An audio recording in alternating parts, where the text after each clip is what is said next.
Akkam jirtu hordoftoota chaanaalii Baruuftuu har'a kan waliin ilaallu 2.2 qaama atoomii kan jedhu waliin ilaalla.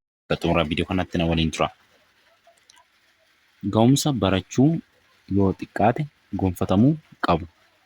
Adeemsaa fi xumura barnoota mata duree kanaatti jedha. Egaa erga mata duree kanaa qaama atoomii isa jedhu kana erga xumurtanii booda waan isin baruu qabdan yookiin ibsuu danda'uudha qabdan asirratti isinii tarreesseeti jira. Innis maalni caasaa atoomii, niikulasii, pirootoonii fi niwutiroonota of keessaa qabuu fi elektiroonota sheelii irratti argamanii fi kanneen niikulasichatti marsan akka ta'e ni ibsita. Akka ta'e ni ibsita jedha. Chaarjii sadhatawaa fi hanga sadhatawaa pirootoonii, niwutiroonii fi elektiroonii ni himta. Iddoo niikulasiin itti argamu irraa ka'uun argama pirootoonii fi elektiroonii agarsiisuu danaa moodelii suudoo atoomii hidroojiinii ni kaastaa jedha. Kana kaasuu danda'uudha qabdu jechuudha. Erga mata duree qaama atoomii ishii jettu kana erga xumurtanii booda jechuudha. Garaagarummaa lakkoofsa atomawaa fi lakkoofsa hangaa ni addeessita. Garaagarummaa ni qaba. Lakkoofsa atomawaa fi lakkoofsi hangaa jechuudha. Isaan addeessuu danda'uudha qabdu jechuudha. Lakkoofsa elektiroonota, pirootonotaa fi niwutiroonotaa ni murteessita. Atoomiin tokko yeroo isinii kennamu lakkoofsa elementiin tokko yeroo isinii kennamu lakkoofsa pirootoonii isaa, elektiroonii isaa akkasumallee niwutiroonii isaa murteessuu danda'uudha qabdu jechuudha. Kutaalee qaama atoomii gocha 2.4 kana yoo ilaallu gaaffilee armaan gadii irratti garee nama 3-4 yaada wal jijjiiraa jedha. Gaaffii tokkoffaan qaamni atoomii bakka meeqatti qoodama? Isaanis eenyu fa'i? Bakka gurguddoo meeqatti qoodama jechuudha? Bakka gurguddoo 2tti qoodamu. Isaanis niikulasii fi sheeliidha. Niikulasii fi sheeliidha. Asirraa ilaaluu dandeessu. Akkuma argitan kun kan hiiliyeemiiti. Kan hiiliyeemiiti. Atoomii kan hiiliyeemiiti. Akkuma argitan inni asirratti argitan kun ishiin kun jechuudha. Sheelii jedhamti. Ishiin keessaa kun immoo maal jedhamti? Niikulasii jedhamti. Niikulasiin immoo waa lama kan inni of keessaatii qabu. Maaliif maali? Pirootoonii fi niwutiroonii of keessaa qaba. Pirootoonii fi niwutiroonii of keessaa qaba. Eenyu? Niikulasiin. Qaamni atoomii bakka gurguddoo 2tti qoodama. Maaliif maalitti? Sheelii fi niikulasii. Sheeliin akkuma argitan kunoo isa marsee argamu kana jechuudha.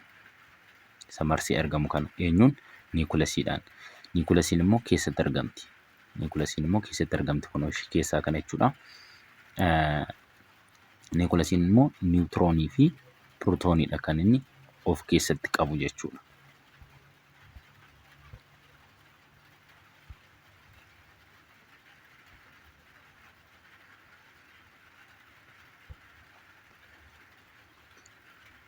Gaaffii lammaffaan atoomii elementii beektan keessaa tokko filachuun qaama isaa dabtara itti barattan irratti kaasuun agarsiisaa. Fakkeenyaaf kan liitiyeemii 3 mitiidha. Lakkoofsi atomawaa isaa jechuudha. Lakkoofsi atomawaan isaa 3dha. Kan eenyu? Kan liitiyeemii jechuudha. 3. Kanaafuu isa yoo kaafnu sheelii isaa yoo kaafnu akkasiin kaafna. Niikulasii isaa yoo kaafnu immoo as keessatti kaafna. Elektirooniin asitti kan inni argamu jechuudha. Ala isaatti kan inni argamu. Elektirooniin sheelii irratti kan inni argamu jechuudha. Pirootoonii fi niwutirooniin immoo kan liitiyeemii jechuudha. Kan liitiyeemii inni immoo asitti kan inni argamu niikulasii keessatti. 1, 2, 3 kun pirootoonii isaa ta'e niwutiroonii isaa immoo 1, 2, 3 akkasiin kaastu jechuudha. Kan liitiyeemii.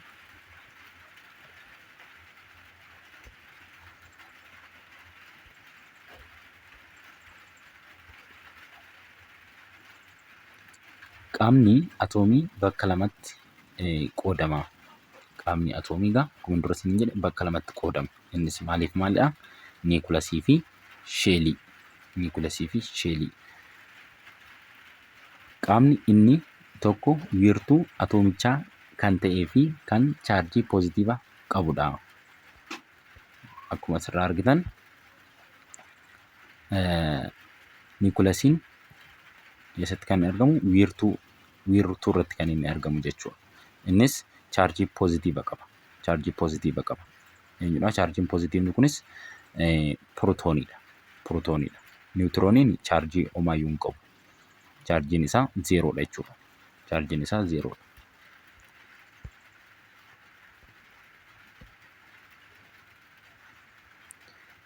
Innis niikulasii jedhama. Akkuma amma isin jedhe niikulasii jedhama jechuudha. Inni wiirtuu irratti argamu niikulasiidha. Niikulasiin maaliif maal of keessaa qaban isiniin jedhe? Pirootoonii fi niwutiroonii. Pirootooniin immoo chaarjii poozitiiva kan inni qabu. Niwutirooniin immoo chaarjii hin qabu, chaarjii maleessa jechuudha.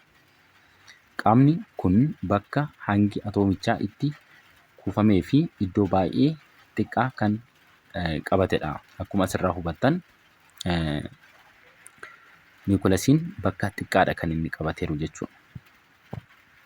Hanga inni qabateeru immoo baay'ee guddaadha. Garuu bakka inni qabate immoo xiqqaadha. Hangi isaa guddaadha. Hangi isaa jechuudha. Hangi isaa guddaadha.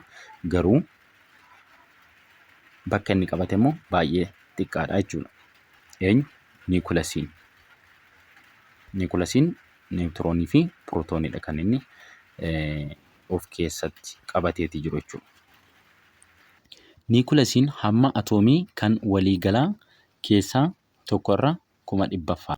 Kana jechuun baay'ee wal caala jechuudha. Sheelii fi niikulasiin baay'ee kan wal caaludha. Asirratti ilaaltan sheelii fi niikulasii jechuudha. Sheeliin kunuunsa gubbaarra marfamee jiru kanadha. Inni sheeliidha. Bakka elektirooniin taa'udha jechuudha. Elektirooniin asii fi akkuma asirratti argitan elektirooniin asii fi asitti kan inni argamu jechuudha. Isaan kun elektirooniidha. Niikulasiin immoo ishii kanadha. Niikulasiin immoo eenyuu fi eenyuun qabatteetti? Niwutiroonii fi pirootoonii qabattee jirti. Pirootooniin chaarjii poozitiiva qaba. Niwutirooniin immoo chaarjii maleessadha jechuudha. Chaarjii hin qabu niwutirooniin. Niwutirooniin chaarjii hin qabu jenneerra. Pirootooniin immoo chaarjiin isaa poozitiivadha. Elektirooniin ishiin asirratti teessu jechuudha. Sheeliirra ishiin teessu immoo chaarjiin isaa negatiivadha. Egaa niikulasiin hangaan baay'ee caala jechuudha sheelii. Hangaan jechuudha sheeliidhaan baay'ee caala hanga isaatiin jechuudha. Bakka osoo hin taane bakka inni fudhateeti jiru niikulasiin bakki isaa xiqqaadha. Garuu hangaan immoo baay'ee kan inni caalu. Kana jechuun tokkorra 100,000 jechuun baay'ee kan caaludha jechuudha. Niikulasiin maaliin? Hangaan baay'ee caala.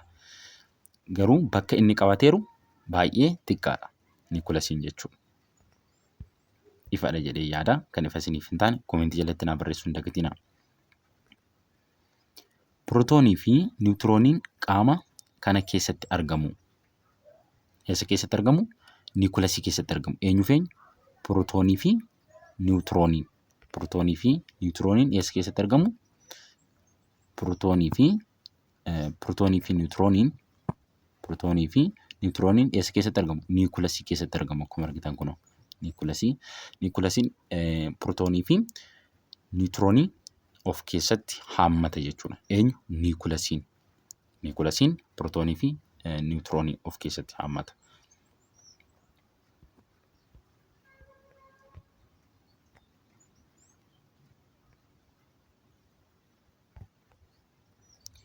Qaamni inni lammaffaan immoo sheeliidha. Qaamni inni lammaffaan immoo isa kamidha? Sheeliidha jechuudha. Kunoo isa niikulasii marseetii jiru jechuudha. Niikulasii isa marsee jiru maalidha? Sheeliidha jechuudha. Sheelii jedhama. Sheeliin chaarjii negatiividha. Sheeliin chaarjii negatiividha. Egaa elektirooniin chaarjii negatiividha. Kana jechuun akkuma argitan asitti kan ishiin argamtu elektirooniin jechuudha. Kan ishiin argamtu bakka kanatti sheeliirra kan ishiin naannoftee teessu jechuudha. Elektirooniin. Asirratti egaa lama qofatu jira.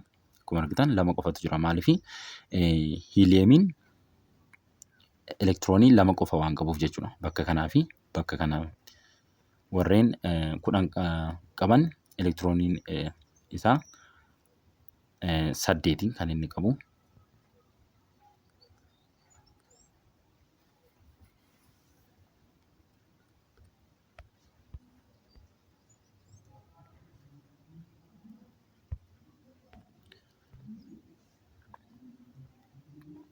Qaamni inni lammaffaan immoo sheeliidha.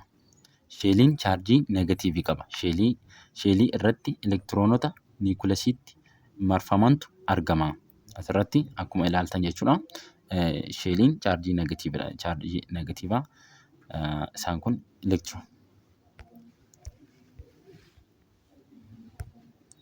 qaamni inni lammaffaan immoo sheeliidha jedha. Qaamni inni lammaffaa sheeliidha. Sheelii akkuma argitan kunoo isa kana jechuudha. Isa eenyu marsee jiru? Niikuleesii marsee jiru jechuudha. Sheeliin chaarjii negatiividha. Sheelii irratti elektiroonota niikuleesiitti marfamantu argama. Akkuma argitan egaa maal jenneerra? Chaarjii negatiividha. Sheeliin jechuudha. Maaliif elektirooniin dura maal jenneerra? Negatiividha jenneerra. Akkuma argitan immoo sheeliirra kan inni jiru jechuudha elektirooniin. Elektirooniin sheeliirra kan inni jiru jechuudha. Sheelii irratti elektiroonota niikuleesiitti marsantu argamu. Akkuma argitan elektirooniin niikuleesiitti marsanii argamu jechuudha. Hiiliyeemiin lakkoofsi elektirooniin isaa meeqadha? Hiiliyeemiin 2dha. Kanaafuu asitti elektirooniin 2 qofa ta'e jechuudha. Osoo liitiyeemii kaafne elektirooniin isaa meeqa ta'a? 3 ta'a. Warreen lakkoofsi elektiroonii isaa 4 ta'anis elektirooniin 4 marfamu jechuudha. Niikuleesiin isaanii jechuudha. Elektiroonii 4. Warreen elektiroonii 5 qabanis 5 marfamu. 6 kan qaban 6 marfamu jechuudha. 7 kan qabu 7 marfamu. Asirratti hiiliyeemiin elektiroonii 2 qofa waan qabuuf asii fi as kaa'e jechuudha. Kanaaf 3 yoo qabaate 3 yoo tokko qabaate tokkuma qofa keessu jechuudha. Lakkoofsa elektiroonii isaa. Bakki kun qaama atoomii keessatti isa olaanaa fi baay'ee salphaa ta'edha. Asirratti egaa sheeliin jechuudha. Bakki isaa baay'ee guddaadha. Bakka olaanaadha jechuudha. Bakka inni qabateeti jiru akkuma argitan kun baay'ee guddaadha jechuudha. Garuu hangi isaa salphaadha. Hangi isaa salphaadha. Niikuleesiin immoo bakki isaa baay'ee xiqqaadha. Garuu hangaan guddaadha jechuudha. Hangaan baay'ee guddaadha. Hangaan baay'ee guddaadha. Fakkii 2.4 kutaalee qaama atoomii kan hiiliyeemii agarsiisu. Kan hiiliyeemiiti kun jechuudha. Kan hiiliyeemii. Hiiliyeemiin immoo lakkoofsi atoomii isaa meeqadha? 2dha. Lakkoofsi atoomiin isaa 2dha. Elektirooniin inni qabus meeqadha? 2dha jechuudha. Elektirooniin kunoo asii fi asitti argama. Pirootooniin isaas 2dha kunoo 1, 2. Niwutirooniin isaas 2dha. Kunooti.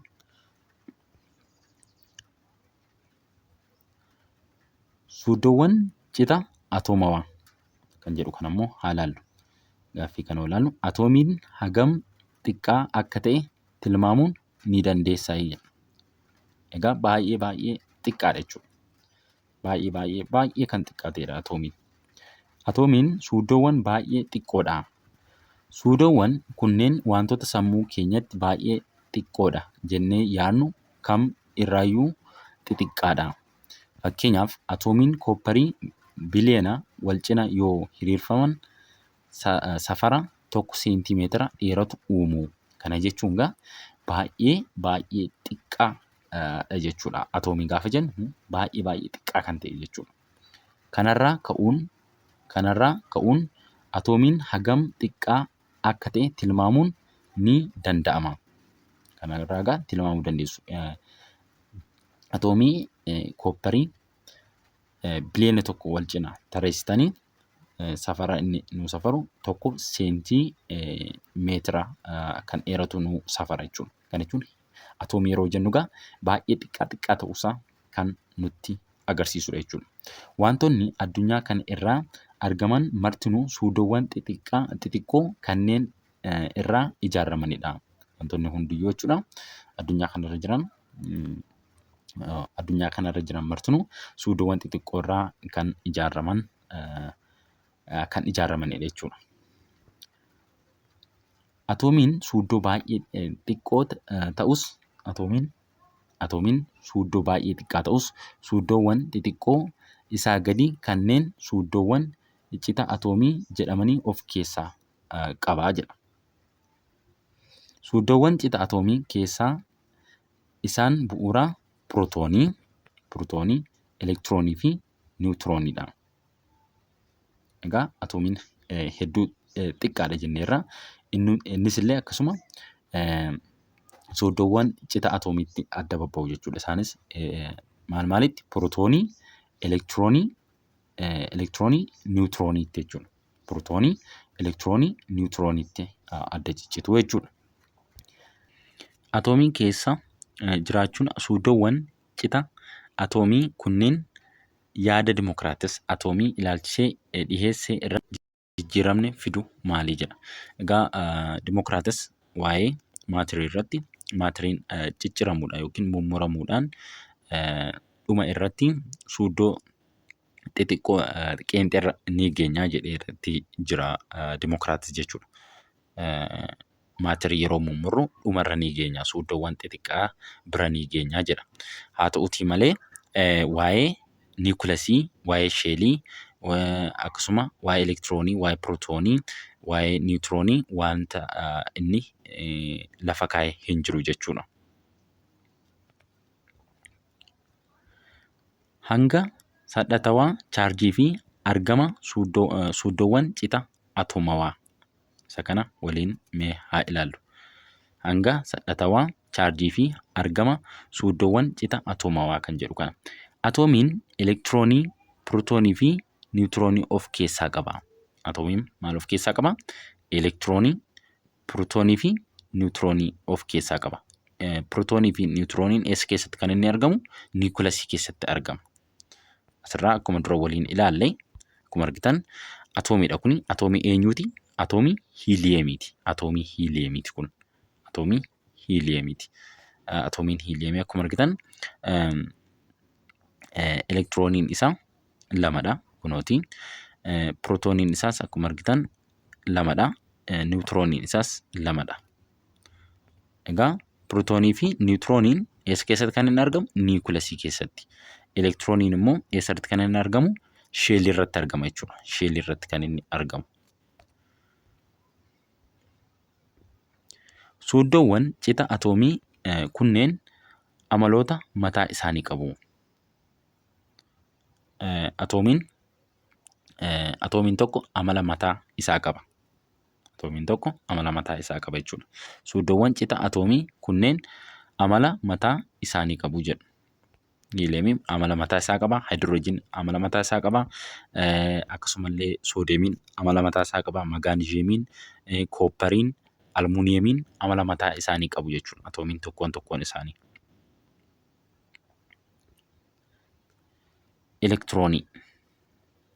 Elektiroonii yeroo jennu isa kamidha? Isa sheelii irratti argamudha jechuudha. Elektiroonii yeroo jennu isa sheelii irratti argamudha jechuudha. Sheeliin kun isa kanadha. Isa eenyu marsee jiru? Niikulasii marsee jiru jechuudha. Elektiroonii eessarratti argama? Sheelii irratti argama jechuudha. Suudoon kun sheelii keessatti kan argamuu fi niikulasiitti kan marfamudha. Maal isiniin jedhee? Suudoon kun sheelii keessatti kan argamuu fi niikulasiitti kan marsudha jedha. Kun akkuma argitan eessarratti kan argamu sheel irratti jechuudha. Sheel irratti kan argamu eenyuun marseeti kan inni argamu niikulasii marseeti kan argamu. Niikulasiin immoo eenyuuf eenyu of keessaa kan inni qabu pirootoonii fi niwutirooniidha.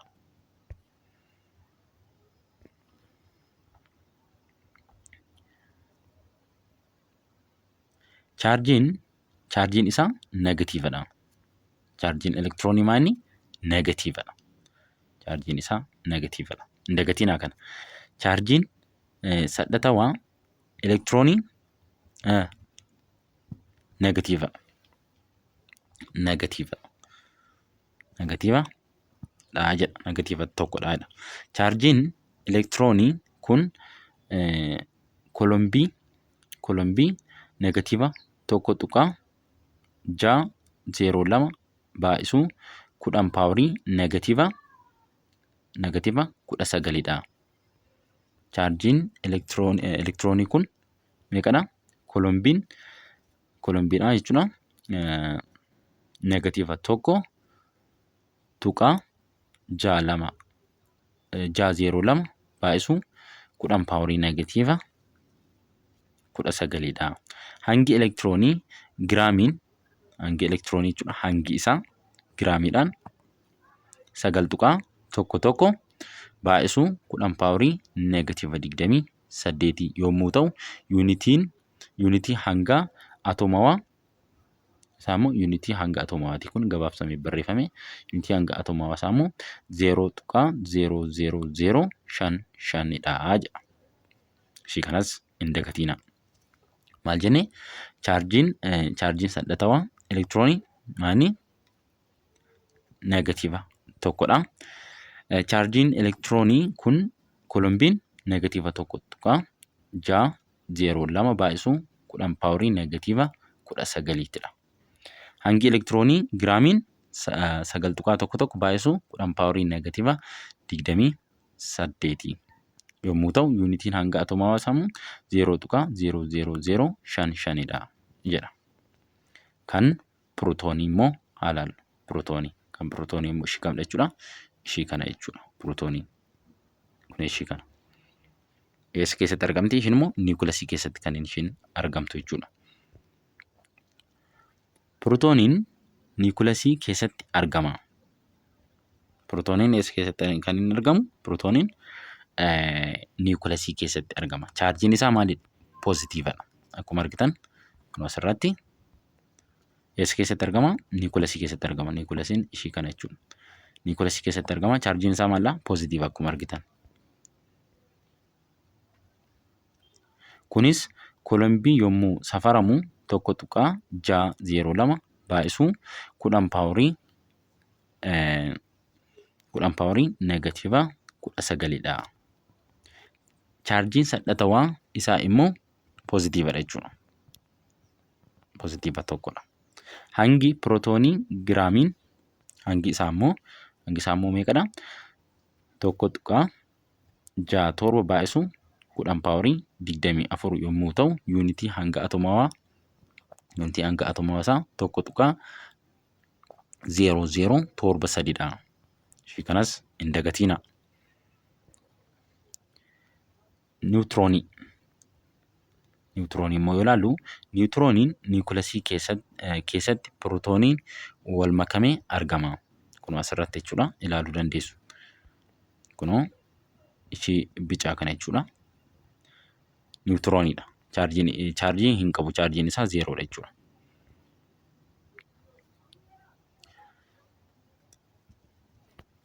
Niwutirooniin chaarjii dhabeessadha. Chaarjii hin qabu. Chaarjiin isaa 0dha. Kanaafuu wal dhiibbaa pirootoonota gidduu jiru hir'isaa.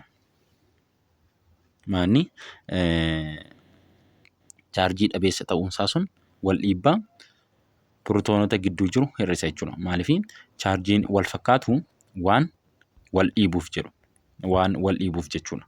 Asirratti osoo chaarjii maleessi kun hin jiraanneeti wal dhiiba jechuudha.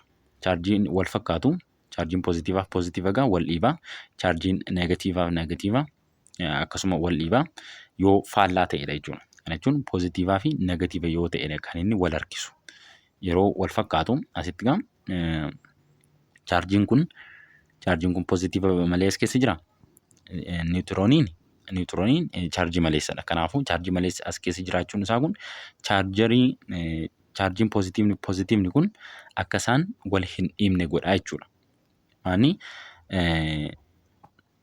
Chaarjii maleessi kun jechuudha. Chaarjii maleessi kun maal godhaa? Chaarjii pozitiivaa kana gidduu galuudhaan akka isaan wal hin dhiibne godhaa jechuudha. Akka isaan wal hin dhiibne godha. Kun immoo akka atoomiin boca kanaa qabaatee taa'u isa taasisa. Niwukileesiin boca kanaa akka inni qabaatee taa'u taasisa jechuudha. Niwutirooniin niwukileesii keessatti argamuun isaa.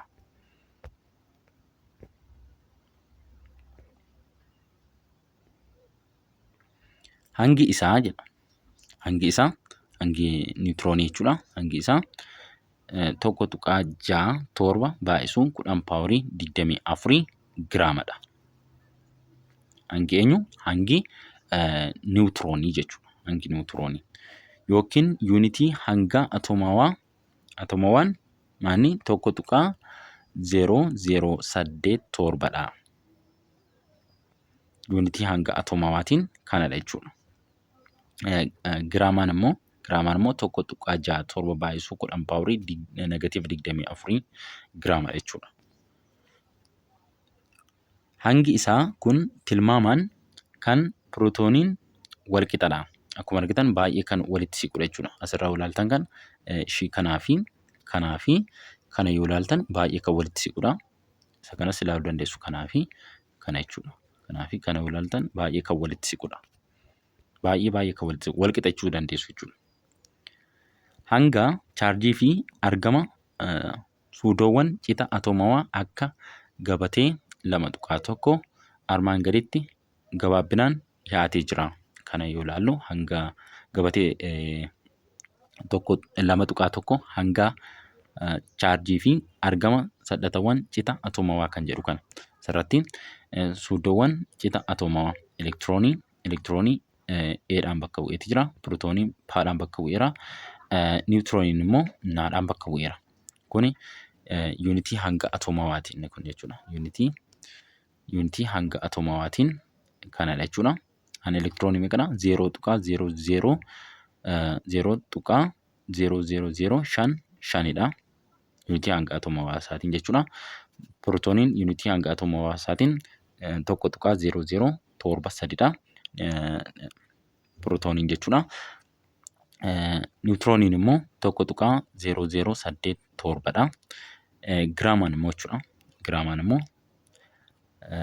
kan elektiroonii meeqadha?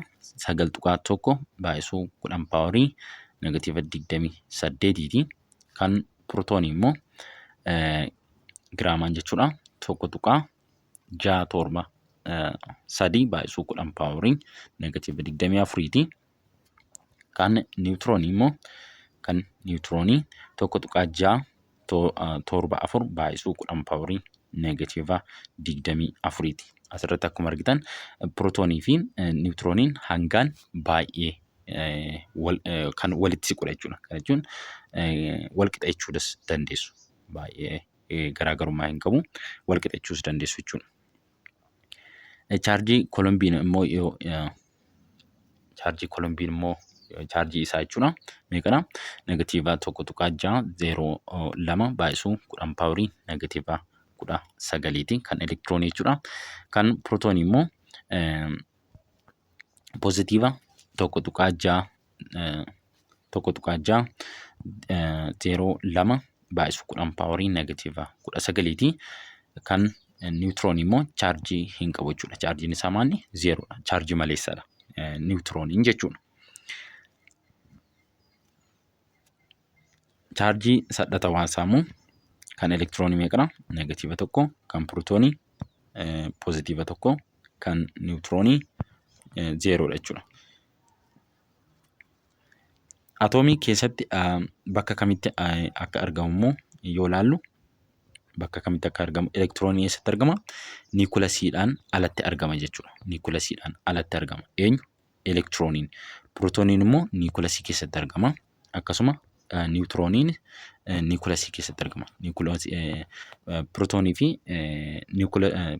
fi niwutirooniin maal keessatti kan argamu? Niwukilasii keessatti kan inni argamu jechuudha. Egaa hagam ilaalle kana keessatti bakka gaaffii isinitti ta'e koomentii jalatti naa barreessuu hin dagatinaa. Viidiyoo itti aanuun Gilgaala 2 walitti deebinaa. Yaadaa fi gaaffii qabdan akkuma beekamu koomentii jala naa kaa'aa isiniin jedhaa. Nagaan naa turaa.